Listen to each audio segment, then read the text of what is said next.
when COVID came this in the spring, we had our whole season lined up. We were going to do it. We were moving forward as if it was going to be fine.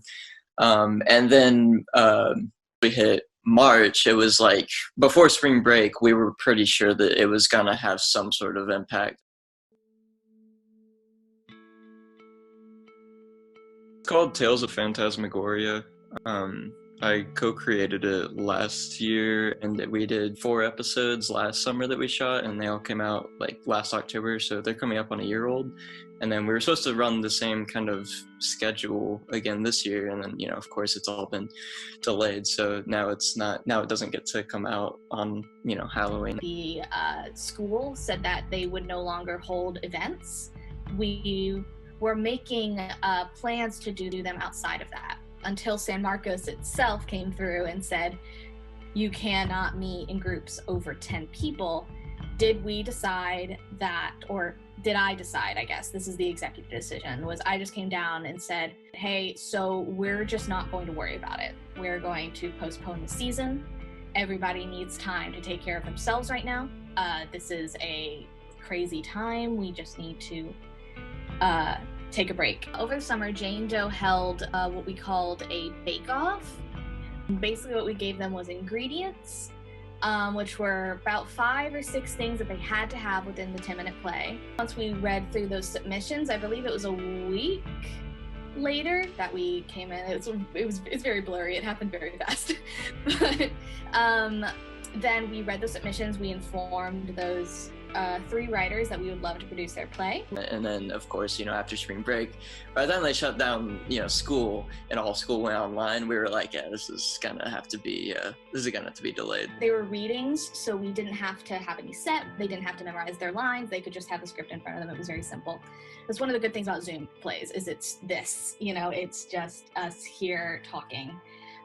So that was very lucky that was all that was. Basically, we kind of had to draw a line in the sand. We had scripts that were ready to go that had been written in, like November through January. And so all those were ready to film under normal circumstances with like a moderate budget. And so now we're like, okay, we cannot pull off what we had originally planned. So instead of waiting for circumstances to align themselves where you can do what you originally planned, we wanted to just adjust our screenplay to film, to make something under these circumstances. So that's another thing I've been working on, is rewriting my episode that I'm going to direct into something that I can film during COVID. So it does become a little bit trickier that way. So our live premiere was scheduled to go out over Facebook Live premiere on Saturday at like 7:30, and we met Saturday at like 1 p.m. I believe, at 1 p.m.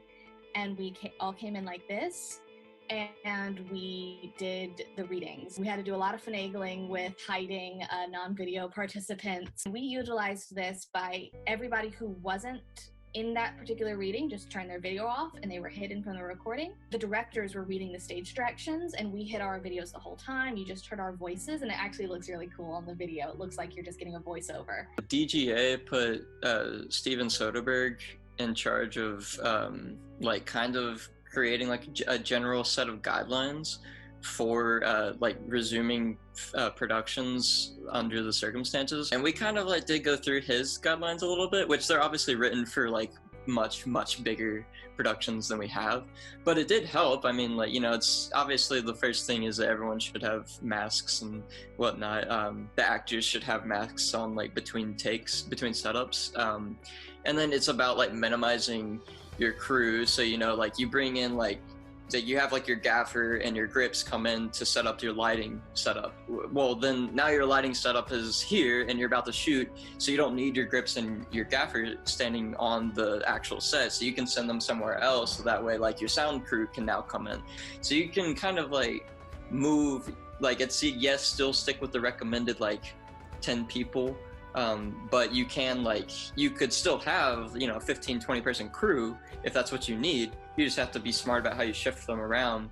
There was an amazing attitude of just doing the work. I think there's a lot of misconceptions out there sometimes that Zoom is just Zoom, but we really came at it in a way, and the actors did too. They were so accommodating to what this new medium was. It was really amazing. It was very fulfilling to like take off running and then watch it go. It was really amazing.